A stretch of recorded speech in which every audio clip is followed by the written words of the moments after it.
John, we're right up on security issues for the cloud, so why don't you take it away?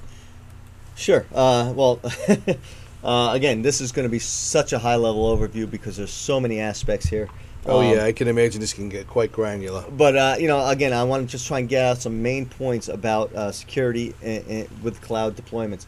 Bottom line, security is an organizational issue. It's not a cloud issue.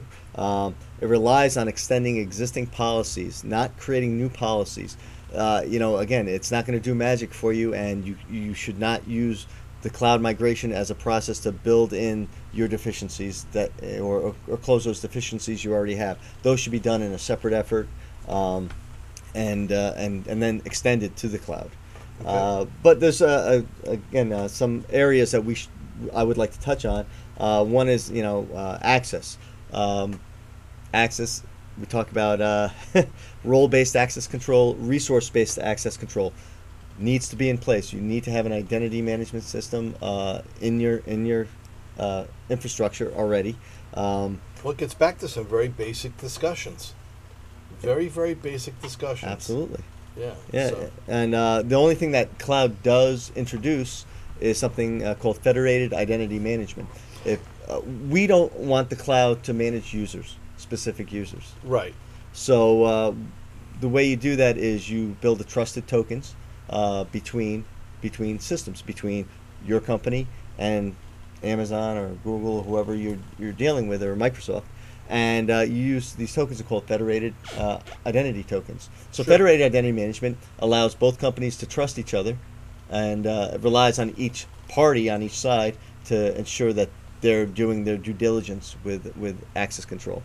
So having federated identity management without the role-based access control in the beginning is just opening up your doors to everyone. Yeah, yeah. So and federated identity management is not new. it is not new. You talk about that's been around, what, 5-6 years? Well, the term has, but if you talk about federated identity management as a concept, Kerberos tokens have been around since the 70s. Yeah, right. So it's a Right. matter of that Kerberos and PKI have not been widely deployed. It's a daunting task. It's not an easy task, which is one of the reasons it hasn't been deployed. But also, Well, it's just like PKI. PKI hasn't been widely embraced and either. cloud is one of these areas that it's a must-have. Up to this point, it hasn't been deployed because it's too difficult to manage, and for specific users to have 100,000 users with PKI is very difficult. Oh yeah. So federated energy management. What you might pick up on one end, on the other end, you'd wind up losing it all. Oh, absolutely, Yeah. absolutely. Yeah. So cloud is kind of the right time to implement this. Yeah. But a lot of things need to take place. Why don't first. you dive into the resources? Oh, there, resources 'cause this is a data big thing. classification So, is driving everybody nuts. Resources are not business processes. It's your storage. It's your access control. It's your bandwidth. It's your CPU usage. But it all comes down to data. Data is king. When I was in college many years ago, my MBA thesis was on relational databases, and the term over and over and over again. And we're talking back in the 80s, so a long time ago. The term we heard over and over and over again from the school was data is king. And it's absolutely true. Your data is your intellectual property. Your data is your personally PII, personally identifiable information for your customers. Data is what drives all these regulations. Yeah. And data classification is, again, sorely lacking. Again, the government sometimes overclassifies, and that's an issue as well. But you definitely need to have a process in place for data classification. If you don't want to do it yourself, hire some consultants. There's some great analysts out there who can help you. Some great vendors out there can help you. Right. With the cloud, a lot of security issues talk about vendor lock-in. If you are using proprietary features of a vendor, that's great. But now all of a sudden you are locked into their system. If they don't have portable ways of backing up your data and your processes, all of a sudden you're at their helm. If they get hacked, you get hacked. If they decide to go belly up, you're lost. Or if they have an insider which are most attacks now or breaches now are from insiders, Sure. you're susceptible. So Yeah, you need if, to know if the they, internals. they own you, you've got an issue. Oh yeah, yeah. Yeah. And even if they are portable, you have to know that they're doing their due diligence on their side for security. Right.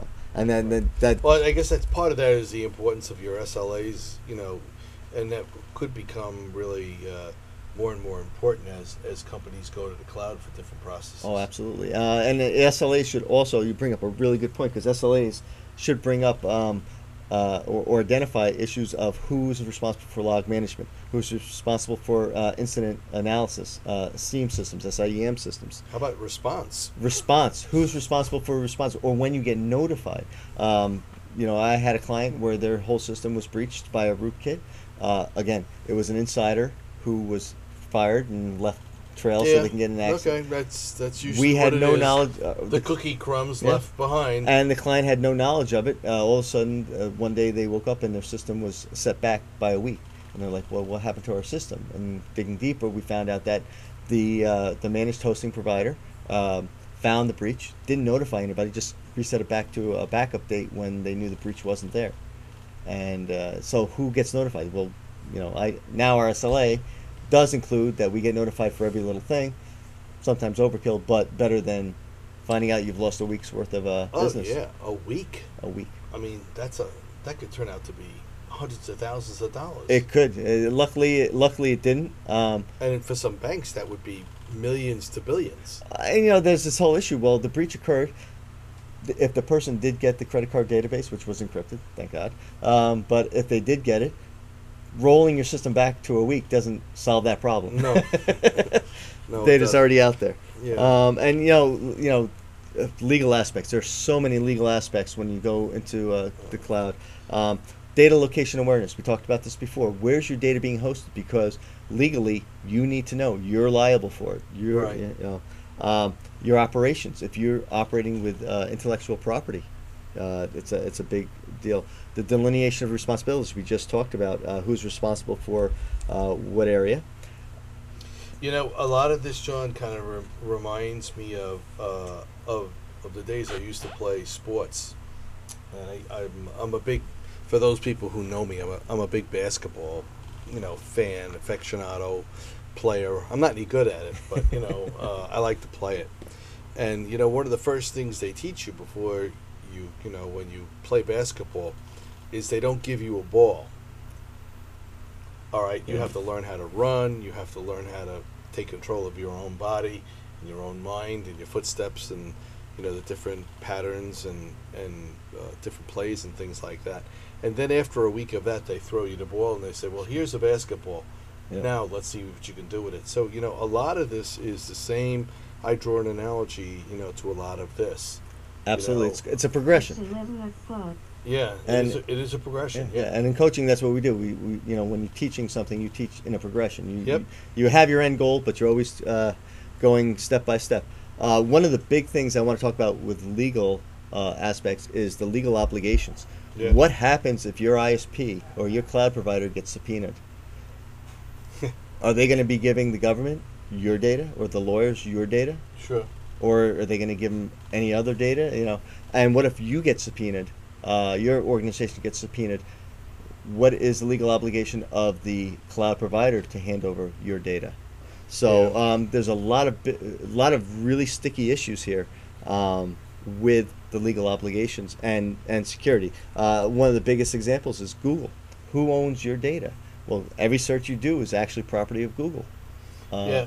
Well, you put a picture up on Facebook. Who owns it? Yeah. They own your picture. Absolutely. Yeah. And then, of course, there's a whole branch of e-discovery with the cloud that is we can go into Yep. on a future date. No, I follow you there. Yeah. With the e-discovery, it's going to be absolutely huge, especially when it goes up in the cloud. So, I was going to say the final few things I want to talk about with the cloud security. Yep. There's definitely some new attack vectors. They've probably been talked about ad nauseum with the hypervisor level, the internal networking features, and the shared resources. Again, that's well known out there. defense in depth, which is a tenet of information security, is an absolute necessity with the cloud. Overlapping security is a necessity. Sure. If you're doing the same thing your cloud service provider is doing, that's great. You want to make sure there's no gaps in your security, and you need to revisit your security policies routinely, and that may mean monthly. Get audited. Use audits wisely. I mean, it's important. Well, I think you're absolutely right about that, and just one of the things that John just touched upon, the audits, just before we close this out, is if you are new into your enterprise area, get an audit and get a kind of like a clean bill of health before you go in. It didn't help Heartland Payment Systems, of course, but it's one of the first things The baseline. the CSO did when he went over there, is he asked for a clean bill of health, and unfortunately, the auditors didn't do that great a job. But that's the general for that. This concludes our four-part on cloud computing, and you should be able to find these up on the web certainly within the next 24 to 48 hours. Thank you very much.